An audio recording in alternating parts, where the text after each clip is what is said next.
بسم الله الرحمن الرحيم.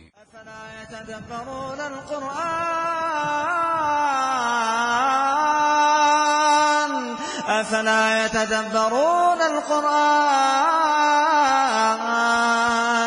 أم على قلوب أقفالها.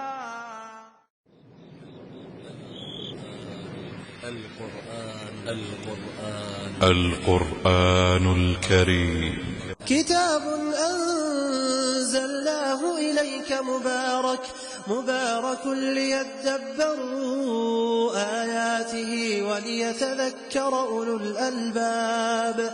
أنزلناه إليك مبارك ليدبروا آياته نازل کی ہے بابرکت ہے تاکہ لوگ اس کی آیتوں میں غور کریں. بسم اللہ الرحمن الرحیم. الف لام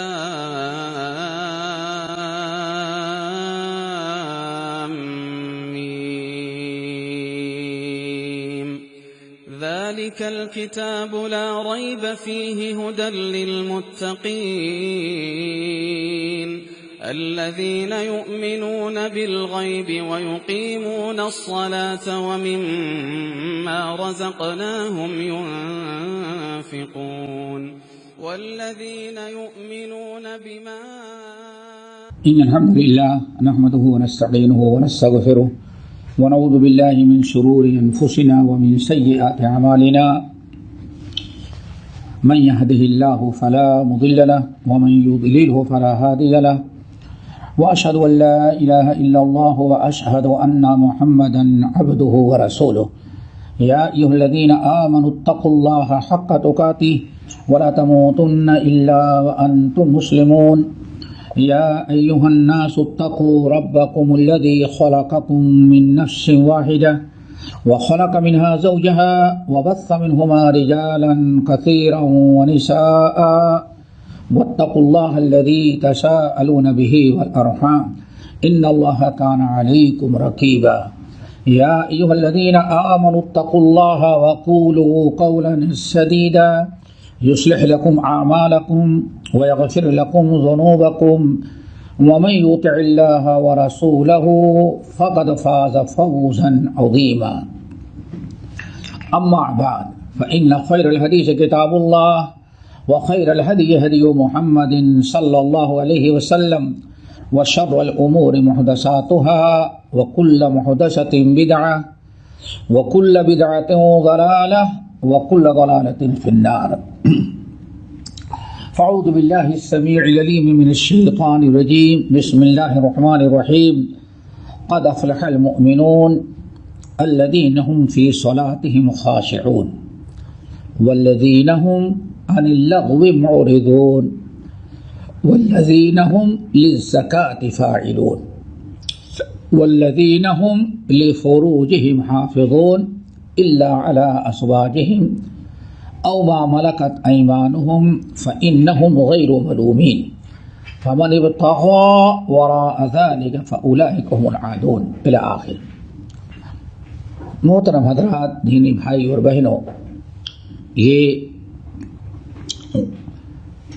اللہ تعالیٰ کے فرمان کہ وَإِذِ ابْتَلَىٰ إِبْرَاهِيمَ رَبُّهُ بِكَلِمَاتٍ فَأَتَمَّهُنَّ، اس کی تفسیر پر گفتگو ہو رہی تھی اور بات یہ چل رہی تھی کہ عبداللہ بن عباس رضی اللہ تعالیٰ عنہ وغیرہ کہتے ہیں کہ اللہ تعالیٰ نے وہ چند باتیں جس میں اپنے نبی ابراہیم خلیل اللہ کو آزمایا، امتحان لیا، وہ 30 باتیں بڑی اہم تھیں، اور وہ 30 باتیں پوری کی پوری قرآن پاک کے اندر موجود ہیں. اور وہ چیزیں جو ہیں ان میں سے ایک تو سورۃ التوبہ کی آیت تھی، التائبون العابدون الحامدون. نمبر 2 یہ سورۃ المومنون کی آیات ہیں جو پڑھی ہیں. نمبر 3 10 آیتیں سورہ معارج کی تھی جن کا تذکرہ پچھلے ہفتے کیا ہے. آج انشاءاللہ اس سورۃ المؤمنون کی ابتدائی 10 آیات ہیں جو 30 پورا کرتے ہیں، ان کا ہم تذکرہ کریں گے، لیکن پہلے یہ چیز یاد رکھیے گا، اس سورۃ المؤمنون اور سورۃ المعارج کی جو آیات ہیں وہ تقریباً معنی اور مفہوم کے اعتبار سے ملتی جلتی ہیں، تقریباً وہی چیزیں ہیں جو وہاں معارج میں ہم سن چکے ہیں، کچھ ان میں اضافہ ہے اور کچھ اس میں نئی چیزیں ہیں۔ اللہ تعالیٰ نے ارشاد فرمایا قد افلح المؤمنون، قد افلح المؤمنون، مومنین کامیاب ہو گئے۔ یہ قد تاکید کے لیے آتا ہے، قد افلح تحقیق کی، فلاح پا گئے، کامیاب ہو گئے، المؤمنون مومنون۔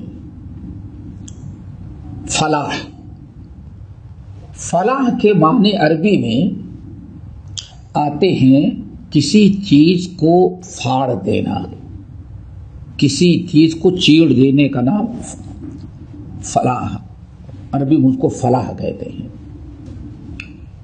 اسی لیے کسان کو فلاح بولتے ہیں، کسان، چونکہ کسان پہلے اپنے ہل کے ذریعے یا ٹریکٹر کے ذریعے زمین کو پھاڑتا ہے، جتائی کرتا ہے، پھر اس کے بعد زمین کو پھاڑ کر کے اس میں بیج ڈالتا ہے، تو اس کو کہا جاتا ہے فلاح۔ جس طرح سے انسان کسانی کا کام کرتا ہے تو محنت اور مشقت کر کے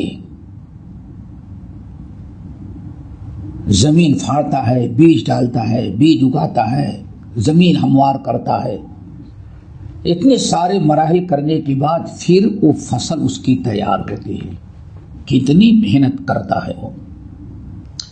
بالکل وہی چیز اللہ تعالیٰ نے مومنوں کے بارے میں استعمال کرا، قد افلح المؤمنون، مومنون ایمان والے بھی فلاح پا گئے، یعنی ایمان والے وہ ایمان والے جو فلاح پائے، جو سچے مومن ہیں، جو مشکلات پریشانیوں کو چیرتے پھاڑتے، مصیبتیں جھیلتے ہوئے کسان کی طرح محنت کرتے ہیں۔ اللہ اکبر، جیسے کسان اپنے فصل کے لیے محنت کرتا، ایمان والے اس سے کہیں زیادہ اپنی آخرت کے لیے محنت کرتے ہیں، مشقت اٹھاتے ہیں، تگ و دو کرتے ہیں تو کامیاب ہو جاتے ہیں۔ مومن وہ ہے، سچا مومن وہی ہے جو کامیاب ہی ہو جائے۔ لیکن کامیاب کون ہوتا ہے؟ جو کسانوں کی طرح محنت مشقت، دنیا کی کھیتی نہیں بلکہ آخرت کی کھیتی کے لیے۔ اسی لیے کھیتی، آخرت کو بھی کھیتی کہا گیا۔ وَمَن يُرِدْ حَرْثَ الْآخِرَةِ نَزِدْ لَهُ فِي حَرْثِهِ، جو آخرت کی کھیتی کرتا ہے، یہ لفظ فلاح سے بات چل رہی، دیکھیں قد افلح المؤمنون، ایمان والے فلاح پا گئے۔ یہ لفظ فلاح میں محنت مضمر ہے، محنت کرنا، مشقت کرنا۔ جیسے ایک کسان اپنی فصل کے لیے زمین کے پیچھے فصل تیار کرنے کے لیے محنت کرتا ہے، فکر مند ہوتا ہے، ایسے ہی وہی مومن کامیاب ہوتا ہے جو اپنی قبر اور حشر اور آخرت کی کھیتی کے لیے محنت کرتا ہے، فکر کرتا ہے۔ قد افلح المؤمنون۔ اب پھر جو مومنین کامیاب ہو گئے ہیں ان کی نشانیاں بیان کی گئیں، صفات۔ اللہ نے فرمایا الذین هم فی صلاتہم خاشعون، اور وہ کامیاب ہونے والے مومنوں کی ایک بڑی خوبی، بڑی محنت یہ ہوتی ہے، وہ ہیں الذین هم فی صلاتهم خاشعون، جو اپنی نمازوں میں خشوع خضوع پیدا کرتے ہیں. خشوع خضوع، انسان نماز پڑھنے کے لیے کھڑا ہو جاتا ہے تو سکون، اطمینان، حضور قلبی، ساری پوری توجہ کے ساتھ نماز میں رہتا ہے. یہ ہے خشوع خضوع. دل میں ڈر، خوف، اخلاص، اجر و ثواب حاصل کرنے کا شوق و جذبہ، اور جب یہ ساری چیزیں دل میں رہتی ہیں تو انسان کے سارے اعضاء سکون کے ساتھ رہتے ہیں. اور اگر دل میں خشوع نہیں تو انسان نماز میں کھڑا ہوگا لیکن دنیا بھر کی ساری حرکتیں وہ کرتا رہتا ہے. نماز کا خشوع جو ہے یہ کہا جاتا ہے روح ہے. آج بڑی ضرورت ہے نماز میں خشوع خضوع کی، کہ ہمارے نماز میں خشوع ہو. نبی علیہ الصلاۃ والسلام نے جب ارشاد فرمایا، حضرت زیاد بن نبی لبید اور کئی صحابیوں سے ملتی جلتی روایت، نبی علیہ الصلوۃ والسلام نے جب ارشاد فرمایا، کچھ پیشین گوئیاں کی، کچھ فتنے فساد کی باتیں بیان کی کہ دنیا میں یہ ہوگا، تو صحابی کرام نے کہا ماتا ذاک یا رسول اللہ، یا رسول اللہ یہ جو آپ بتا رہے ہیں کہ ایسا ایسا ہوگا تو یہ کب ہوگا؟ ماتا ذاک یا رسول اللہ، یہ کب ہوگا؟ تو نبی علیہ السلام نے ارشاد فرمایا، ھذا اوان یختلط فیہ العلم، یہ اس وقت ہوگا جب کہ علم اٹھ جائے گا. اللہ اکبر، علم اٹھ جائے گا. لوگ علوم دینیہ شرعیہ سے لاپرواہی کریں گے. سارے فتنوں کی ابتدا کہاں سے ہوگی؟ اللہ نے فرمایا یہ اس وقت ہوگا، ساری چیزیں ہوگی جب علم اٹھ جائے گا. اس سے پتہ چلا دوستو، دنیا میں سارے منکرات، سارے فسادات کا سب سے بڑا ذریعہ جو ہوتا ہے وہ قوم کے اندر جہالت کا آ جانا. آپ پوری تاریخ کا مطالعہ کریں گے، جب کوئی قوم دین سے جاہل رہ جائے، دین کی پہچان نہ ہو، تو ہر قسم کے منکرات، برائیاں، فساد، بد اخلاقیوں میں مبتلا ہو جاتا ہے.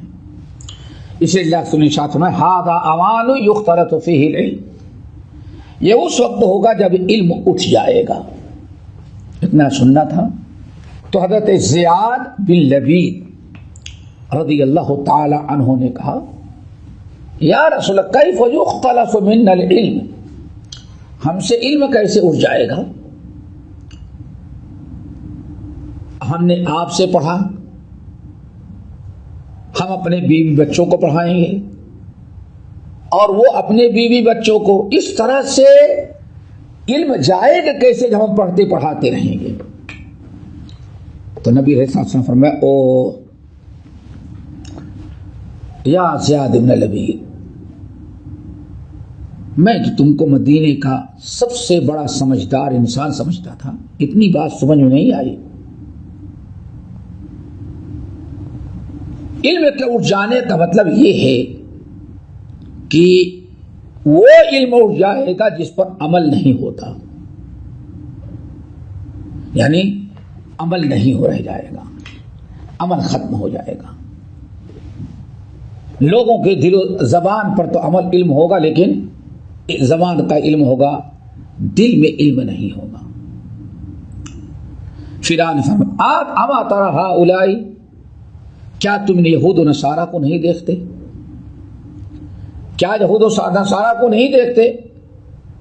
تم یہود و نصارہ کے ہاں تورات انجیل کے علماء موجود ہیں، پڑھی پڑھائی جاتی ہے، ان کے مدارس ہیں، تورات و انجیل سیکھتے ہیں، سکھاتے ہیں، پڑھتے پڑھاتے ہیں، لیکن کچھ فائدہ ان کو نہیں پہنچا۔ پڑھتے پڑھاتے تو ہیں لیکن کچھ فائدہ نہیں۔ لیکن وَلَٰكِن لَا يَعْمَلُونَ بِشَيْءٍ مِّمَّا فِيهِمَا، رسمی طور پر پڑھ لیتے ہیں لیکن جو تورات انجیل میں لکھا ہے جو پڑھتے پڑھاتے اس پر عمل نہیں کرتے۔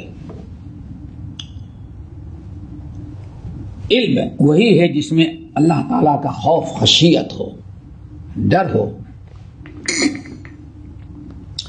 اما تری ہؤلاء یہود، یہ بات تو ہو گئی، اللہ رسول حدیث بیان کر دیا، علم کے اٹھ جانے کا مطلب سمجھا دیا۔ دوسرے صحابی نے بیان کیا تو بڑا ہی تعجب ہوا، ایسا بھی ہوتا ہے؟ تو بعض صحابہ نے کہا کہ ہاں میں تصدیق کرتا ہوں، اور سن لو، سب سے پہلا علم ہے جو امت سے اٹھ جائے گا وہ الخشوع ہوگا، خشوع۔ اول ما یرفع من هذه الامہ، سب سے پہلی چیز اس امت سے جو اٹھے گی وہ خشوع ہوگا۔ یہاں تک کہ جمعے کے دن جا بھی مسجد میں دیکھو گے، مسجد اندر باہر نمازوں سے بھری ہوگی لیکن لا تری فیہا رجلا خاشعا، کوئی ایک انسان اس میں خشوع والا نظر نہیں آئے گا۔ تو دوستو، کامیابی کے لیے ضروری ہے قد افلح المؤمنون الذین هم فی صلاتهم خاشعون، جو اپنی نماز میں خشوع خضوع پیدا کرتے ہیں، بڑے ہی سکون، اطمینان، حضور قلب سے نماز پڑھتے ہیں۔ دوسری خوبی والذین هم عن اللغو معرضون، والذین هم عن اللغو معرضون، وہ ہیں ان کی خوبی یہ ہوگی کہ وہ ہمیشہ لغو چیزوں سے اپنے آپ کو بچائیں گے، اعراض کریں گے۔ آج دوستو آنکھوں سے دیکھیے کہ آج انسان لغویات میں کتنا پڑا ہوا ہے۔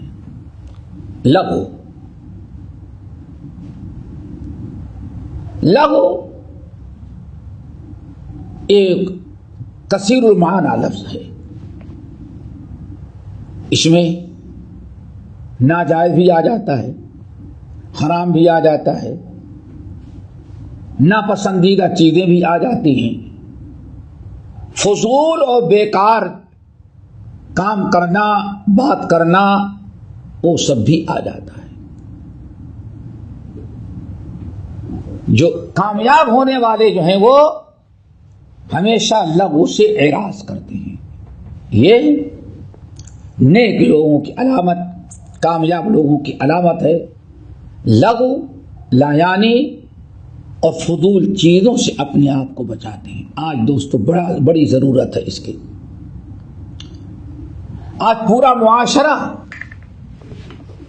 ناجائز و حرام منکرات، محرمات، کبائر سے بچ جائے، لیکن یہ لغویات جو ہیں اور لایانی فضول چیزیں، اس میں انسان بے انتہا مبتلا رہتا ہے، بہت ہی زیادہ اس میں وہ مشغول ہے، مرد عورت، چھوٹے بڑے سب۔ انسان اپنے وقت کا خیال نہیں کرتا کہ وقت کتنی قیمتی چیز ہے، وقت اس کا کہاں ضائع ہو رہا ہے۔ قیامت کے دن، موت کے وقت انسان اسی چیز پر وہ افسوس کرتا ہے۔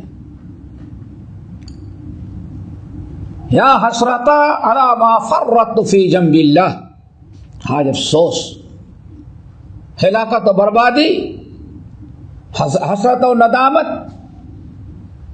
میں نے اللہ تعالیٰ کے معاملے میں کتنی کوتاہی کی تھی. یا حسرتا علی ما فرطت فی جنب اللہ، ہائے افسوس، ہم نے کتنا وقت اپنا ضائع کر دیا ہے. انسان کے لیے ضروری ہے کہ اپنے آپ کو لغو چیزوں سے بچائے. اللہ رب العالمین نے والذین هم عن اللغو والذین هم عن اللغو معرضون قرآن پاک میں اور مقامات پر ہے. قرآن پاک سورہ طٰہٰ میں، سورۃ فرقان میں اللہ رب العالمین نے اپنے محبوب بندے عباد الرحمن کی جو خوبی بیان کی وہ یہ بھی کہ وَإِذَا مَرُّوا بِاللَّغْوِ مَرُّوا كِرَامًا، جب کسی لغو، فضول اور بیکار غلط چیز کے قریب سے گزرتے ہیں تو نگاہیں نیچی کر کے بڑی شرافت کے ساتھ ایک کنارے سے گزر جاتے ہیں. وہ ٹھہر کر کے وہاں ساتھ شامل ہونا، شریک ہونا اور ان کا ساتھ دینا یہ ان کا کام نہیں ہوتا. آج سب لوگ ایسی محفل میں برے نہیں ہوتے، کچھ اچھے ہوتے ہیں، لیکن دوستی نبھانے کے لیے وہ اس کے ساتھ بیٹھتے ہیں اور دوستی نبھانے کے لیے وہ ان کے ساتھ اپنے تعلقات رکھتے ہیں. انسان کے لیے ضروری ہے کہ اپنے آپ کو لغویات سے بچائے.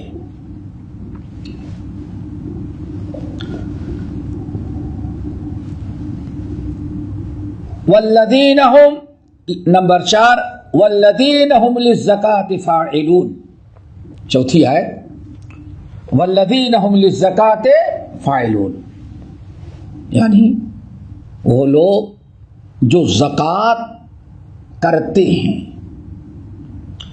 یہاں زکوٰۃ سے کیا مراد ہے، اس میں علماء کا اختلاف ہے، اس لیے اس کو سمجھنا اور اس کو یاد رکھنا ضروری ہے. ایک تو عام طور پر نماز وغیرہ کے ساتھ زکوٰۃ کا تذکرہ ہوتا ہے. مالی زکوٰۃ، مالی زکوٰۃ مراد ہے. مالی زکوٰۃ چاہے فرضی ہو یا نفلی ہو تو ترجمہ ہوگا والذین هم للزکاة فاعلون. فاعلون کا مطلب ہے جو لوگ زکوٰۃ ادا کرتے ہیں. اقیموا الصلاۃ وآتوا الزکاۃ، ایتاء کے معنی میں آئے گا. یہ اہل علم کی ایک جماعت یہ کہتی ہے، اور مفسرین کی، اہل علم کی ایک جماعت ایسی ہے جو کہتے ہیں نہیں، یہاں زکوٰۃ سے والذین هم للزکاة فاعلون سے مراد مالی زکوٰۃ ادا کرنا نہیں ہے. جو قرآن پاک میں جہاں بھی زکوٰۃ کا حکم ہے، ایتاء زکوٰۃ ہے، ایتاء زکوٰۃ، زکوٰۃ دیتے ہیں، حدیثوں میں زکوٰۃ ادا کرتے ہیں، انفاق اللہ تعالیٰ کے راہ میں خرچ کرتے ہیں. وفی اموالہم حق معلوم، حق، زکوٰۃ کا نام حق بھی رکھا گیا ہے. والذین فی اموالہم حق للسائل والمحروم، یہ چند الفاظ ہیں. یہاں فاعل، فعل، اور جو زکوٰۃ کرتے ہیں، اس لفظ سے اہل علم کی جماعت کہتی ہے کہ یہاں دیکھیں زکوٰۃ وہ چیز جو کرنے کی ہے، والذین هم للزکاة فاعلون، فعل یعنی کرتے ہیں. اس کا مطلب زکوٰۃ ادا کرنا نہیں ہے، یہاں مراد زکوٰۃ نفس ہے. زکوٰۃ مال نہیں بلکہ زکوٰۃ نفس ہے. تب ترجمہ کیا ہوگا؟ والذین هم للزکاة فاعلون، اور وہ لوگ ہیں جو اپنے نفس کو پاک کرنے والے اعمال کرتے ہیں. فرق محسوس ہوا؟ یہ دونوں معنی میں فرق ہے. والذین هم للزکاة، اور جو لوگ زکات کے لیے یعنی اپنے نفس کو اپنے اخلاق کو پاک کرنے کے لیے ایسے اعمال اپناتے ہیں جس سے ان کا نفس پاک ہو جائے. اور یہ بھی اسلام کے اندر ایک نہایت اہم ضروری چیز ہے. کامیابی اور نجات کا سارا دار و مدار اسی پر ہے. رب العالمین نے فرمایا قد افلح من زکاها وقد خاب من دساها. کامیاب ہوا وہ انسان جس نے اپنے نفس کو پاک کیا، جس نے اپنے نفس کو پاک کیا. وقد خاب من دساها، اور ذلیل اور خوار ہوا وہ انسان جس نے اپنے نفس کو گلادت میں ویسے ہی چھوڑ دیا. دیکھیں یہاں زکات کو پاک کر، نفس کو پاک کرنے کے لیے کچھ عمل کی ضرورت ہے، محنت کی ضرورت ہے اپنے نفس کو پاک کرنے کے لیے. کفر سے، شرک سے، برائی کی محبت سے، بخیلی سے، کنجوسی سے، حسد سے، کینہ کپٹ سے، ان تمام چیزوں سے اپنے نفس کو پاک کرنا ضروری ہے. نفس کے اندر اللہ تعالیٰ نے دونوں صلاحیتیں رکھی ہیں، خیر کی بھی اور شر کی بھی. نفس اگر انسان پاک کر لیتا ہے تو خیر، اس کا نفس خیر کرنے پر، نیک اعمال کرنے پر آمادہ کرتا ہے. اور اگر کوئی انسان اپنے نفس کو پاک نہیں کرتا تو اس کا نفس اسے برائی اور حرام کاری ملے گی، نفس امارہ. وَمَن يُوقَ شُحَّ نَفْسِهِ، جس نے اپنے نفس کو کنجوسی بخیلی سے بچایا، پاک کیا، یعنی صدقہ خیرات کرتا ہے تاکہ بخیلی دور ہو جائے. تو زکات کا یہ دوسرا معنی، بلکہ امام ابن کثیر رحمۃ اللہ علیہ اسی کو ترجیح دیتے ہیں اور کہتے ہیں کہ آیت مکی ہے، مکے میں زکات فرض نہیں تھی. آگے والذین هم لفروجہم حافظون، جو اپنے شرمگاہ کی حفاظت کرتے ہیں، اس کو ہر قسم کے منکرات و برائی سے اپنے آپ کو بچاتے ہیں. اور اسی کے ساتھ اگر وہ حدیث ہو، آگے بھی آ رہی ہیں باتیں، نبی علیہ السلام نے فرمایا تھا اضمنوا لی ستا اضمن لکم الجنہ، اضمنوا لی ستا اضمن لکم الجنہ. تم لوگ 6 باتوں کی ہم اس کو گارنٹی دو، ہم تم لوگوں کو جنت میں داخل کرنے کی گارنٹی دیتے ہیں. اصدقوا الحدیث اذا حدثتم وأدوا اذا تمنتم وأوفوا اذا عهدتم. کتنی بڑی چیز ہے. دیکھیں اس میں وعدہ پورا کرنا، وَاحْفَظُوا فُرُوجَكُمْ وَغُضُّوا أَبْصَارَكُمْ وَكُفُّوا أَيْدِيَكُمْ. کس قدر نگاہ نیچی رکھو، اپنے شرمگاہ کی حفاظت کرو، اپنے ہاتھ کو روک رکھو، کسی کو تکلیف نہ دو، کوئی برائی نہ کرو. اس طرح سے یہ شرمگاہ کی حفاظت کی بڑی فضیلت کتاب و سنت میں آئی ہوئی ہے. الا علی ازواجہم، مگر یہ کہ اپنی ضرورت پوری کرتے ہیں اپنی بیوی سے، اور او ما ملکت ایمانہم، اپنی باندی سے. باندی سے مراد نوکرانی نہیں ہے، باندی سے مراد اصل میں باندی سے مراد وہ ہے جو غلام کی غلامی مراد ہے. پہلے زمانے میں جیسے مرد غلام ہوتے تھے ایسے لڑکیاں باندی ہوتے تھے. تو باندی اگر ہے تو انسان مادی سے اپنی ضرورت پوری کر سکتا ہے بغیر نکاح کے اللہ نے حلال رکھا ہے.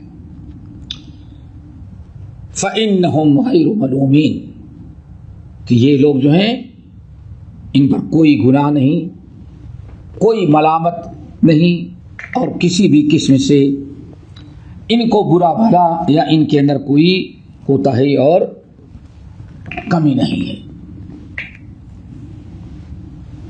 وَالَّذِينَ هُمْ لِأَمَانَاتِهِمْ اور وہ لوگ جو اپنی امانتوں کی حفاظت کرتے ہیں. امانت کے متعلق کئی بار باتیں گزر چکی ہیں کہ امانت کا معنی کیا ہے. آج امانت داری کی بے انتہا ضرورت ہے. بڑے بڑے انسان کی زندگی کا کوئی شعبہ ایسا نہیں ہے جو امانت سے خالی ہو.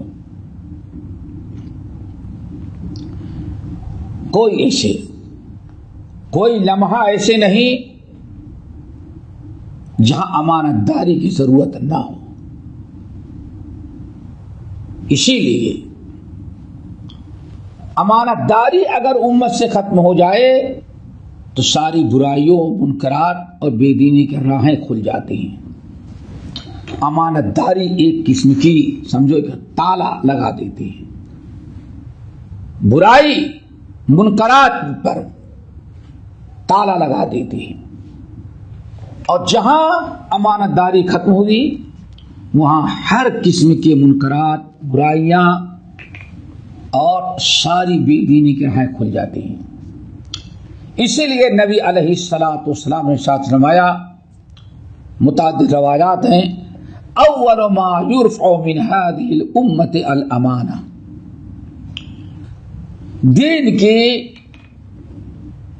جو چیز سب سے پہلے میری امت ختم کر دے گی, چھوڑ دے گی, عمل نہیں کرے گی اس پر, اس کا خیال نہیں رکھے, وہ امانت ہے. اول ما یرفع من هذه الامة الامانہ. سب سے پہلی چیز جو امت دین کی ضائع کرے امانت ہوگی. امانت داری ختم ہو جائے گی اور جہاں امانت گئی اب سمجھو کہ جو تالا لگا ہوا تھا وہ ختم ہو گیا. اب برائیاں, بے دینی عام ہونا شروع ہو جائیں گی, کیونکہ امانت ایک ایسی چیز ہے جو زندگی کے تمام معاملات کو محیط ہے. انسان ایک گھر کو لے لے, اللہ اکبر, یہ بڑی عجیب سی چیز ہے. عبداللہ ابن عمر ابن الخطاب رضی اللہ تعالی عنہما ایک مرتبہ سفر کر رہے تھے, امانت داری سفر کر رہے تھے. صحرا میں گئے تو ایک جگہ دیکھا ایک چرواہا ہے, وہ بکریاں چرا رہا ہے, بکریاں چروا رہا ہے, بکریاں چرا رہا ہے. اس سے پوچھا یہ بکریاں تمہاری ہیں؟ کہا نہیں. کس کی ہیں؟ ہمارے آقا کی ہیں, ہم تو غلام ہیں. کہا تم اپنی بکریاں یہاں گھیر رکھے ہو, پیچھے ہرا بھرا چارہ ہے. بکریاں چرانے والے کے لیے ضروری ہے کہ جہاں چارہ ہے بکریاں وہاں چرائے. تم اس جگہ کو چھوڑ کر کہ ہاں ریگستان میں چرا رہے ہو. اشارہ کیا کلکم راعٍ وکلکم مسئول عن رعیتہ. اشارہ کیا کہ یہ امانت میں خیانت ہے, یہ امانت میں خیانت ہے, اور قیامت کے دن اللہ تعالیٰ تم کو اس کے بارے میں پوچھے گا. صرف اس بکری کے چرانے والے چرواہے کیا اس حالت کو دیکھ کر کے ابن عمر رضی اللہ تعالی عنہما نے جو فتویٰ دیا، اگر اسی پر انسان غور کرے تو اسے بہت ساری چیز سمجھ میں آئے گی کہ واقعی آج دنیا میں کس قدر امانت داری ضبع کر دی گئی اور کس قدر امانت داری دنیا سے ختم ہو گئی ہے۔ یہ بہت بڑی چیز تھی امانت داری، اس کا خیال رکھنا چاہیے تھا۔ امانت میں خیانت یہ منافق کی علامت ہے۔ امانت کی حفاظت یہ جنت کی گارنٹی ہے۔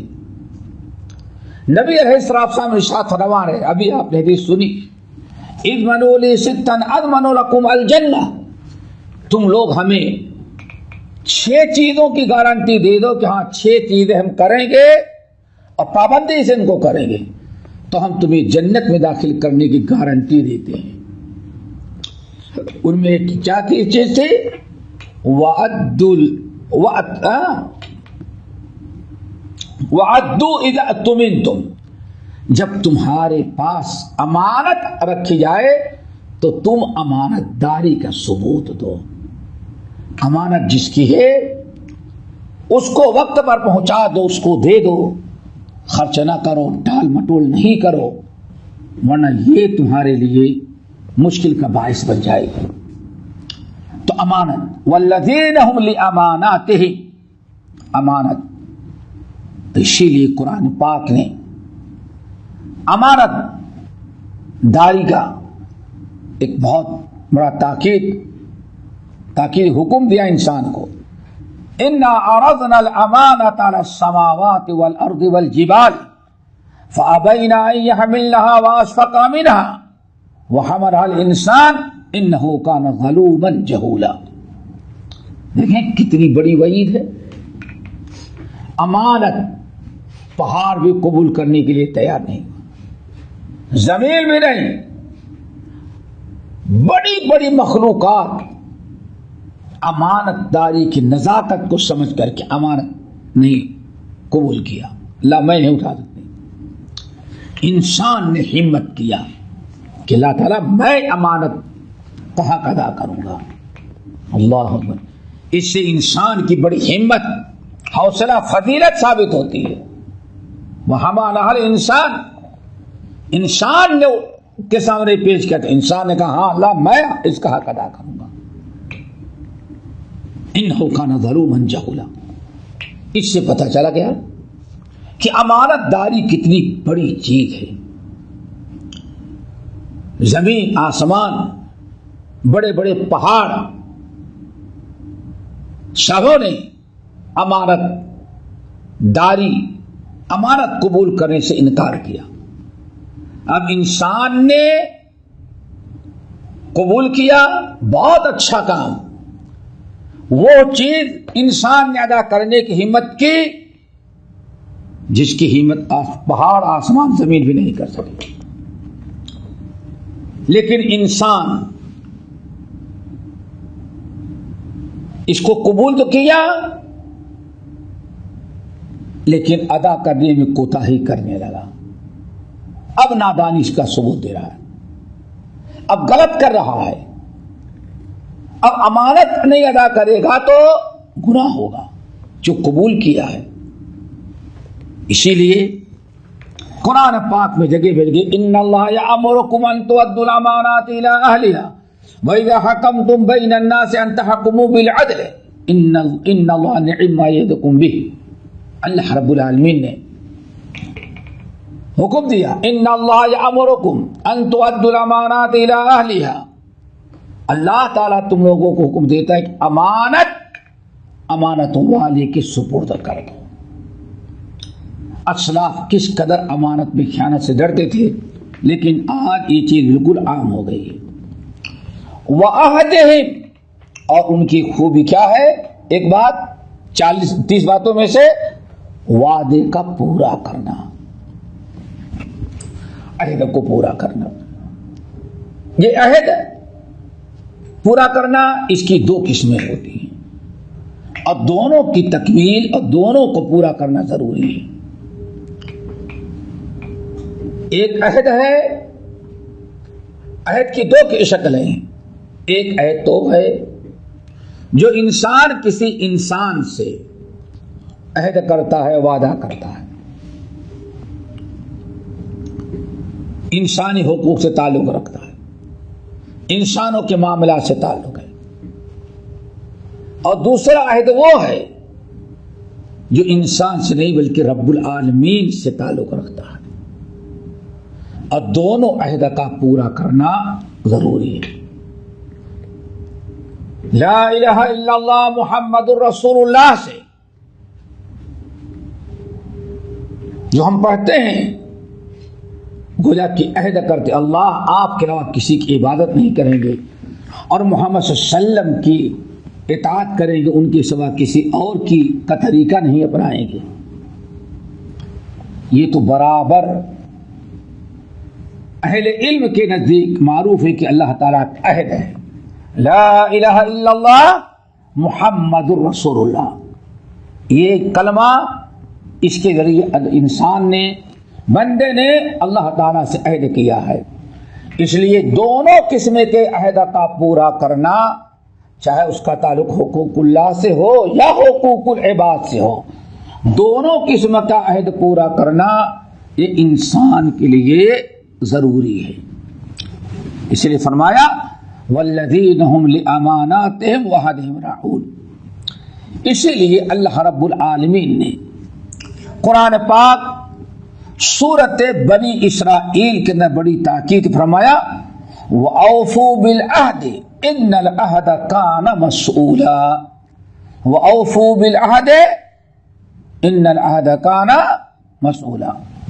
اے لوگوں وعدوں کو پورا کرتے رہو، چونکہ قیامت کے دن اللہ تعالی وعدوں کے متعلق سوال کرے گا، پوچھے گا. اللہ اکبر. جس طرح سے روزے، نماز، حج، زکوٰۃ کا حساب ہوگا، ایسے ہی اللہ تعالی امانت اور عہد جو کرتے ہیں، وعدہ، ایگریمنٹ، اس کا بھی اللہ تعالی ہم سے سوال کرے گا، اس کا حساب دینا ہے. آج کتنے لوگ وعدہ خلافی سے کتنی پریشانیوں مبتلا ہو جاتے ہیں. آدمی آج لیبر بلاتا ہے، بڑے بڑے وعدے کرتا ہے، یہ دوں گا، وہ دوں گا، وہ دوں گا، بڑے وعدے، اور یہاں لا لینے کے بعد انسان سارے وعدے بھول جاتا ہے. اسی طرح سے انسان یہاں آنے کے لیے کسی سے بڑی مدد سماجت اپیل کرتا ہے کہ نہیں آ جائیں، آ جائیں، ہم آپ کا کام کریں گے. لیکن دیکھتے ہوں کتنی پریشانی. یہاں آنے کے بعد کبھی انسان ویزا بھی چھوڑ کر کے غائب ہو جاتا ہے. ایک بڑا طبقہ ایسا ہے کہ کوئی بھی لے جا رہا ہے، ایک مرتبہ ہم سمندر پار کر کے پہنچ جائیں بس، اس کے بعد ہم اپنا انتظام کر لیں گے. اب جس بیچارے نے ویزا دیا ہے، ایگریمنٹ کیا تھا، اب اس کی جگہ پر وہ پریشان ہوتا اس کی وجہ سے. تو انسان کو چاہے کہ وعدے کو پورا کرے. آخر میں اللہ تعالیٰ فرمائے والذین هم علی صلواتہم یحافظون، جو لوگ اپنی نمازوں کی حفاظت کرتے ہیں. صلوات، اللہ اکبر. اللہ تعالیٰ نے نماز کا حکم 2 مرتبہ دیا ہے، اور تقریباً سورہ معارج کے اندر بھی ایسے ہی ہے. ابتدا ہوئی ہے نماز سے اور انتہا بھی ہوئی ہے نماز سے. قد افلح المؤمنون الذین هم فی صلاتہم خاشعون، وہ لوگ جو نمازوں میں خشوع خضوع.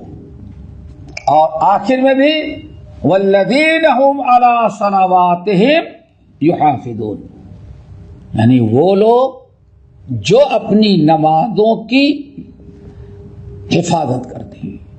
حفاظت یہ اس کے اندر بہت سارے معنی آ جاتے ہیں، مفہوم اس کا کئی ہوتا ہے. حفاظت، وضو کی حفاظت، وضو کی حفاظت نماز کا حصہ ہے. وضو کی حفاظت، طہارت کی حفاظت. چلیں وضو، پھر خشوع کی حفاظت، وقت کی حفاظت، جماعت کی حفاظت، کتنی چیزیں ہیں، سب نماز کی حفاظت میں شامل ہوتے ہیں۔ والذین هم علی صلواتہم یحافظون۔ اسی لیے نبی علیہ السلام نے جو حدیث بیان کی کہ 5 وقت کی نماز ہے، 5 صلوات افترضہن اللہ، 5 وقت کی نمازیں ہیں جو اللہ تعالیٰ نے مسلمانوں پر فرض قرار دیا ہے۔ فمن حافظ علیہا کانت لہ نورا وبرہانا ونجات یوم القیامہ۔ جو نماز کی حفاظت کرے گا وضو صحیح نہیں، نماز باطل، وقت سے بے وقت کیا، اللہ تعالیٰ ناراض۔ تو قدم قدم پر نماز کی حفاظت کی ضرورت ہوتی ہے۔ اسی لیے قرآن پاک میں صرف نماز پڑھنے کا حکم نہیں دیا ہے، بلکہ نماز پڑھنے کے ساتھ نماز کی حفاظت کا حکم دیا ہے۔ والذین هم علی صلواتہم یحافظون، جو اپنے نماز کی حفاظت کرتے ہیں۔ اسی لیے ایک دوسری حدیث ہے جس میں اللہ نے فرمایا من حافظ علی طہورہا،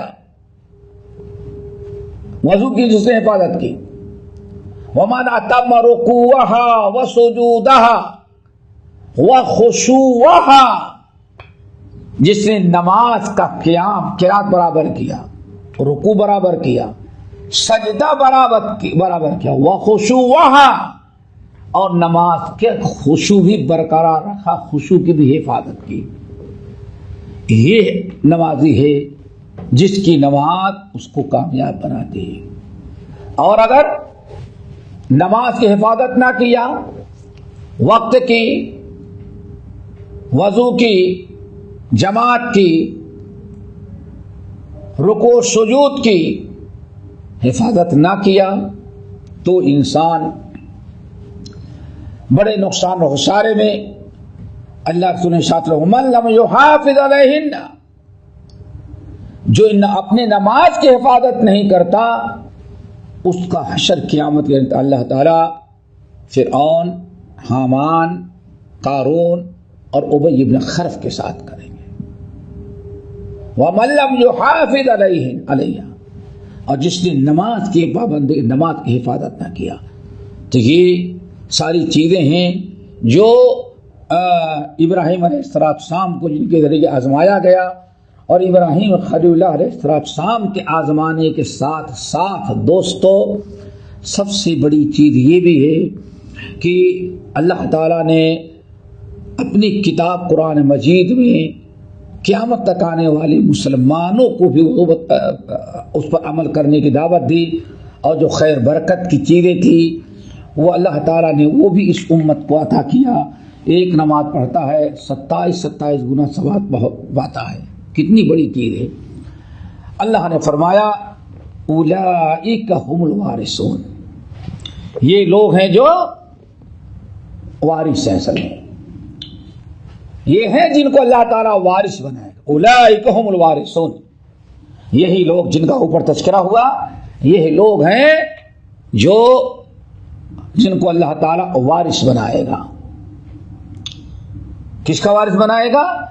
الذین یرثون الفردوس، جو جنت الفردوس کے وارث بنیں گے، فیہا خالدون، اسے میں ہمیشہ رہیں گے۔ اب یہاں ایک چیز بہت ضروری ہے سمجھنا، لیکن اس کے لیے بالکل شروع کا درس سننا یاد کرنا پڑے گا۔ اللہ نے فرمایا وَإِذِ ابْتَلَىٰ إِبْرَاهِيمَ رَبُّهُ بِكَلِمَاتٍ فَأَتَمَّهُنَّ، اللہ تعالیٰ نے ابراہیم علیہ السلام کو بہت ساری چیزوں میں آزمایا، اور ابراہیم ہر ایک میں کامیاب اترے، پورے اترے۔ تو اللہ نے اس کامیابی کی بنا پر فرمایا انی جاعلک للناس اماما، اے نبی ہم آپ کو لوگوں کا پیشوا بنائیں گے۔ پتہ چل گیا ابراہیم علیہ السلام کو تو پیشوائی مل گئی، کس بنا پر ملی؟ ان اعمال، ایمان، اعمال، اخلاق، کردار، یہ 40 باتیں جو آپ نے سنا، 30 باتیں جو آپ نے سنا. اب آگے ذرا دیکھیں آگے کون اس عزت کا مستحق ہوگا. شور ہے کہ ہو گئے دنیا سے مسلمان آبود، ہمیں کہتے ہیں کبھی تھے مسلمان بھی موجود. دوستو، اللہ رب العالمین نے وعدہ کیا ہے، قرآن اور حدیث میں بڑی پیاری نصیحتیں ہیں کہ انسان 2 چیزوں کی برکت سے کامیاب ہوتا ہے. 2 چیزوں کی برکت سے. وَجَعَلْنَا مِنْهُمْ أَئِمَّةً يَهْدُونَ بِأَمْرِنَا لَمَّا صَبَرُوا وَكَانُوا بِآيَاتِنَا يُوقِنُونَ. اب قیامت تک کوئی بھی مسلمان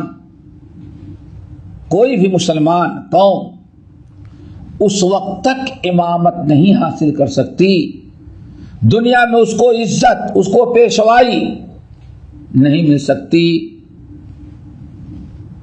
جب تک کہ 2 چیزیں نہ اپنا لے. وَجَعَلْنَا مِنْهُمْ أَئِمَّةً يَهْدُونَ بِأَمْرِنَا.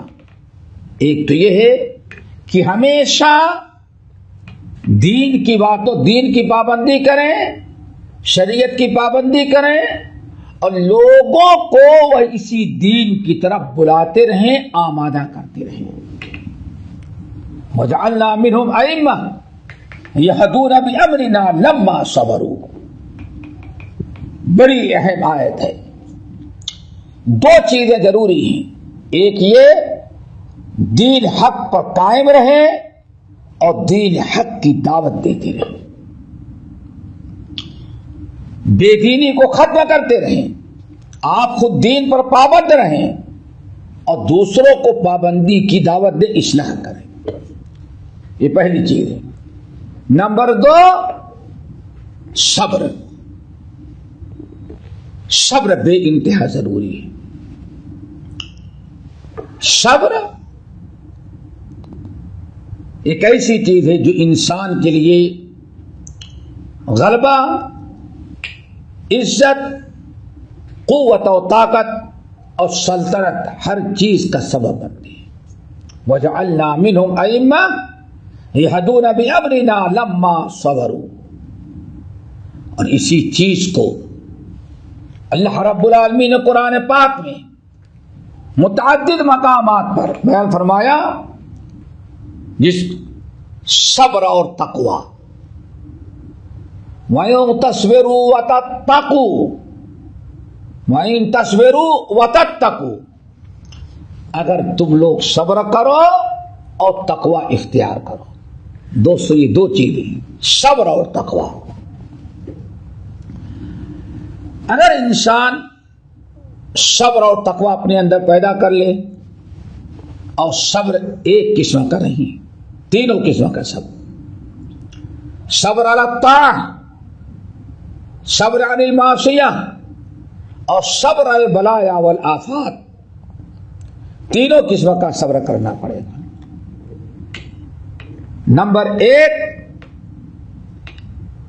اللہ اس کے رسول کے اطاعت و فرما برداری، شریعت کی پابندی، دین پر قائم رہنے میں جتنی بھی تکلیفیں پریشانیاں آئیں، انسان سب پر صبر کرے، گھبرا نہ جائے، ڈرے نہیں، بلکہ انسان ڈٹا رہے، عمل کرتا رہے، برداشت کرے، صبر و تحمل سے کام لے.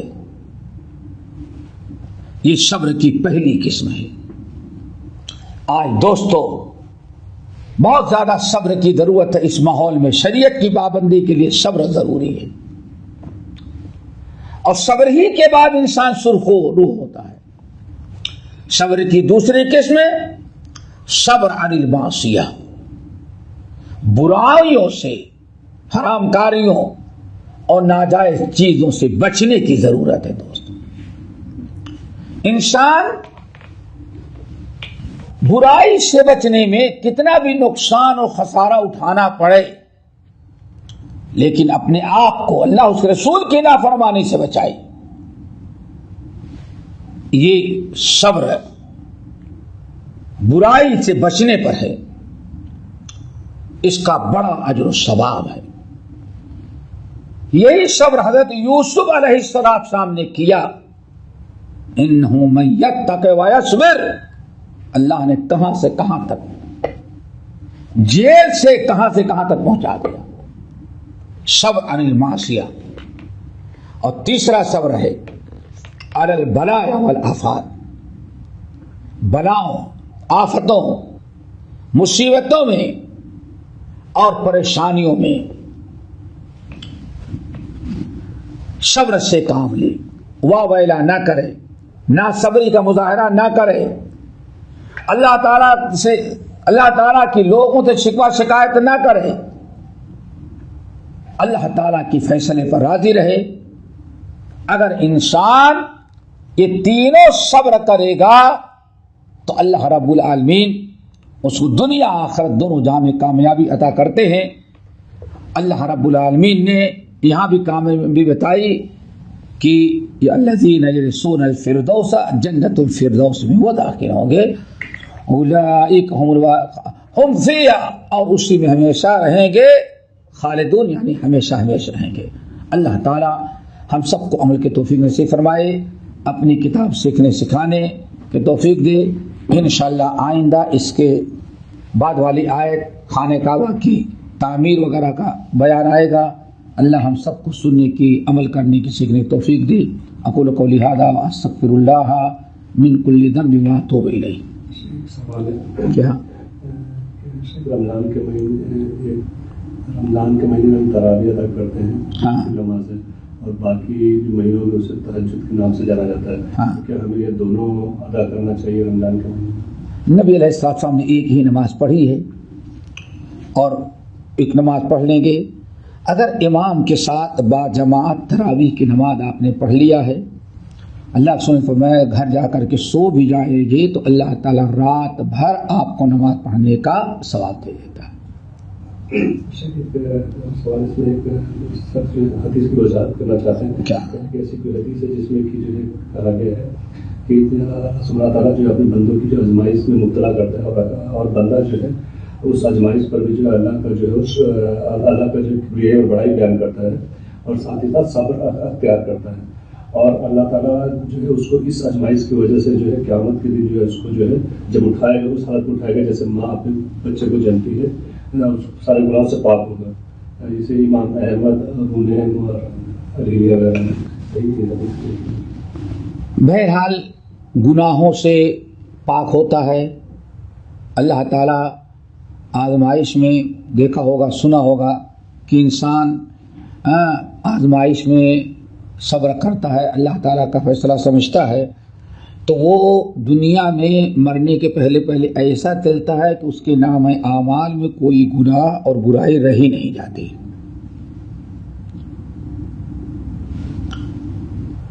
سمجھے نا، نہیں مان کوئی گناہ تو انشاءاللہ ہاں اس میں پروک حدیث ہے۔ ہمارے چینل کو سبسکرائب کیجیے اور بیل آئیکن کو دبانا نہ بھولیے تاکہ آپ کو نئی ویڈیو برابر ملتی رہیں۔ لائک اور شیئر کرنا نہ بھولیے۔